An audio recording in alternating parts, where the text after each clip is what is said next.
Hello there. I'm Bilchan. I'm Nimikung. I'm Banchan. In this class, I'll read to all of you. Chapter 8, Section 2 of The Adventures of Sherlock Holmes. S. L. The Adventures of Sherlock Holmes. Author Conan Doyle. Chapter 8, Section 2. All save the wandering gypsies. Upon the vehicles of bramble-covered lemon to represent the family estate. Accept in return the hospitality of their tents. Weeks on end. He has a passion also for Indian animals. Sent over to him by a correspondent. She joined a baboon.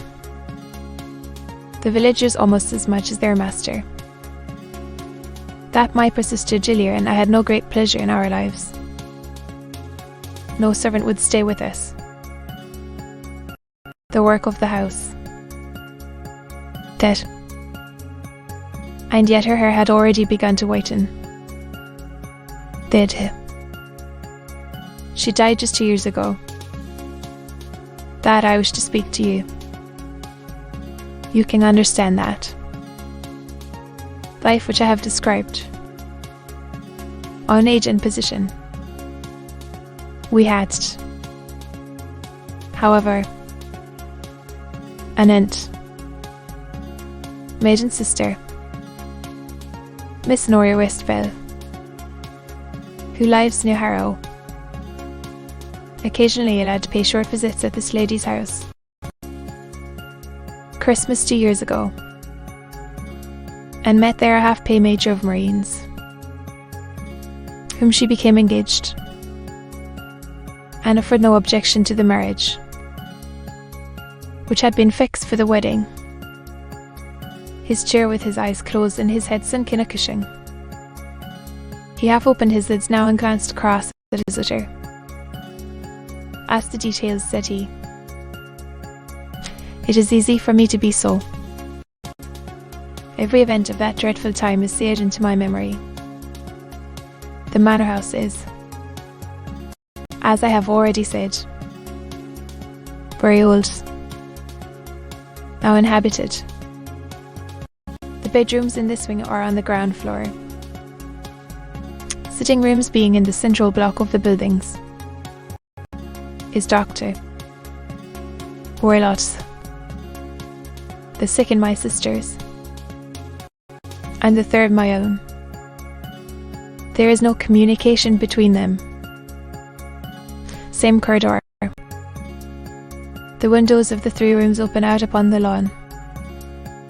That fatal night, doctor, where Lot had gone to his room early, knew that he had not retired to rest.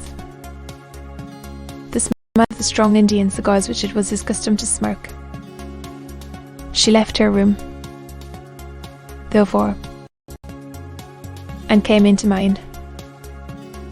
For some time, chatting about her approaching wedding, to leave me, but she paused at the door and looked back.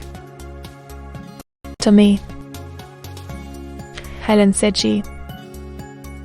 Never, said I. Was it? Yourself? Certainly not. Always. About 3 in the morning. Heard a low, clear whistle. I am a light sleeper, and it has awakened me. Where it came from, perhaps from the next room, perhaps from the lawn. No, I have not. Very likely. 1. Oh. Well, it is of no great consequence. Right. She smiled back at me. Closed my door. Indeed, said Holmes. I've been. Quite, sir. I could not sleep that night. of impending misfortune impressed me. My sister and I, you will recollect, were twins, which are so closely allied. It was a wild night, howling outside, and the rain was beating and splashing against the windows. Suddenly, amid all the hubbub of the gale, of a terrified woman, I knew that it was my sister's voice. Sprang from my bed, after shore around me, corridor. As I opened my door, I seemed to hear a low whistle, such as my sister described, and a few moments later a clanging sound, as if a mass of metal had fallen. As I ran down the passage, my sister's door was unlocked and revolved slowly upon its hinges. Stared at horror-stricken, not knowing what was about to issue from it. By the light of the corridor lamp, I saw my sister appear at the opening, her face blenched with terror, her hands groping for help, swaying to and fro like that of a drunkard. Threw my arms round her, when she fell to the ground. Terrible pain, and her limbs were dreadfully convulsed. She had not recognised me. Uttered in a voice which I shall never forget. Oh, my God, Helen! It was the band. She would fain have said, in the direction of the doctor's room. Choked her words. I rushed out, calling loudly for my stepfather. I met him hastening from his room in his dressing gown. Sister sighed she was unconscious. Sent for medical aid from the village. All efforts were in vain. She slowly sank and died without having recovered her consciousness.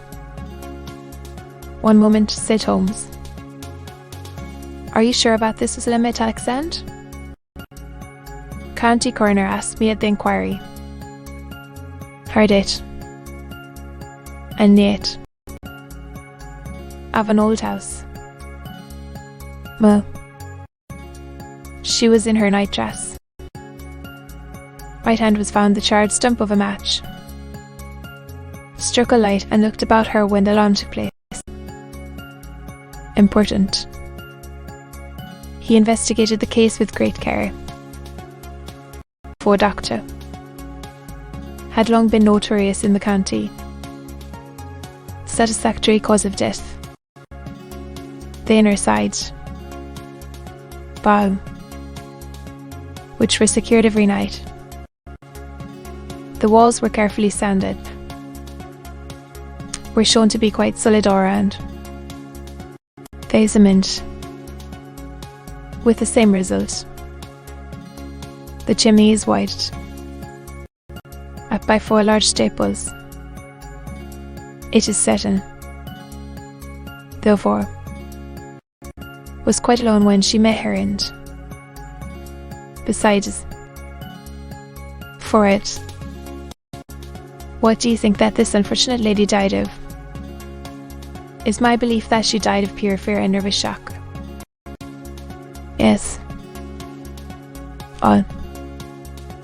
Sometimes I have thought that it was merely the wild talk of delirium. Sometimes that it may have referred to some band of people.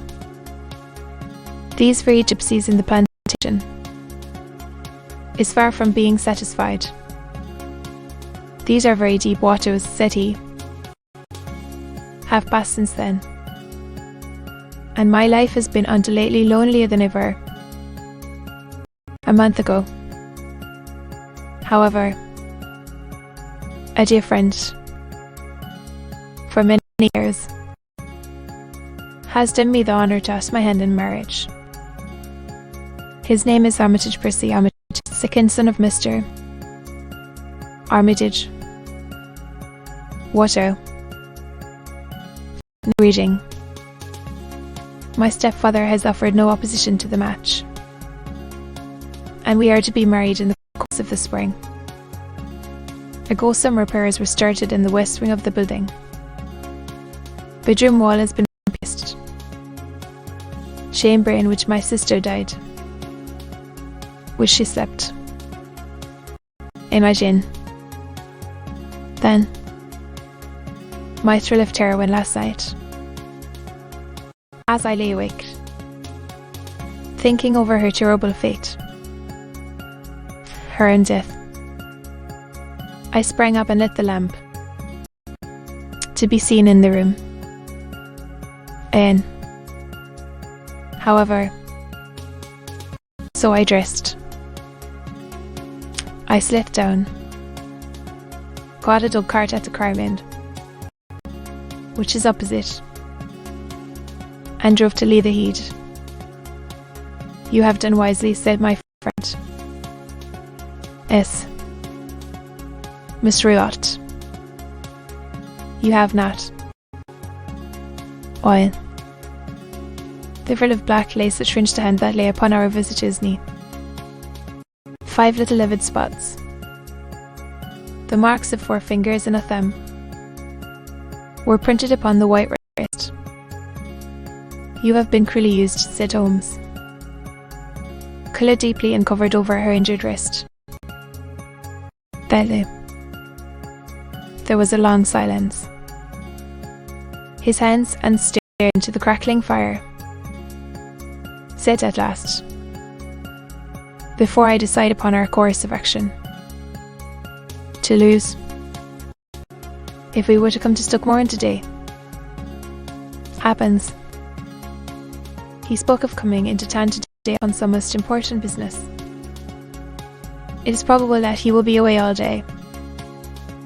Be nothing to disturb you. We have a housekeeper now. Old and foolish. Excellent. You are not averse to this trip. We shall both come. Do now that I am in town. 12 o'clock train. And you may expect us early in the afternoon. Have myself some small business matters to attend to. Well, I must go. Much is lightened already since I have confided my trouble to you. Veil over her face and glided from the room. It all. Watson? Asked Sherlock Holmes, leaning back in his chair. The lady is correct in saying that the flooring and walls are sand. That the door, window, and chimney are impassable. What becomes, then, of these nocturnal whistles? When you combine the ideas of whistles at night, old Doctor has an interest in preventing his stepdaughter's marriage. The dying allusion to a bend. And finally, the fact that Miss Helen Stoner heard a metallic line. Shutters filling back into its place. But what?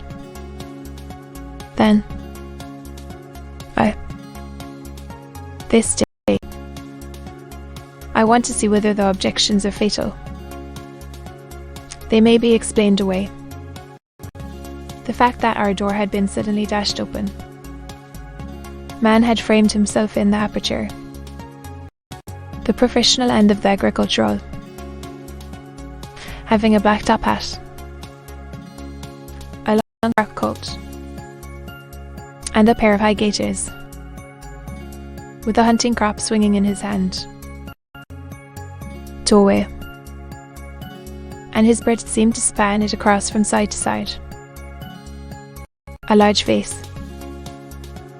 seared with 1,000 wrinkles, burned yellow with the sun, and marked with every evil passion of a, while his deep set, shot eyes, and his eye. Then, fleshless nose. But which of you is Holmes that has this separation? My name. So, you have the advantage of me, said my companion quietly. I am Dr. Roylott. Indeed.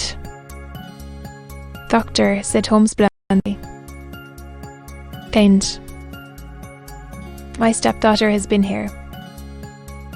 I have traced her. A little cold for the time of the year, said Holmes. Saying to you? Screamed the old man furiously. Promise well, continued my companion imperturbably. Ah. You put me off, said our new visitor, taking a step forward and shaking his hunting crop. You scoundrel. I have heard of you before. Holmes. My friend smiled. Holmes. His smile burdened. Holmes. Holmes chuckled heartily. Your conversation is most entertaining, said he. To be continued.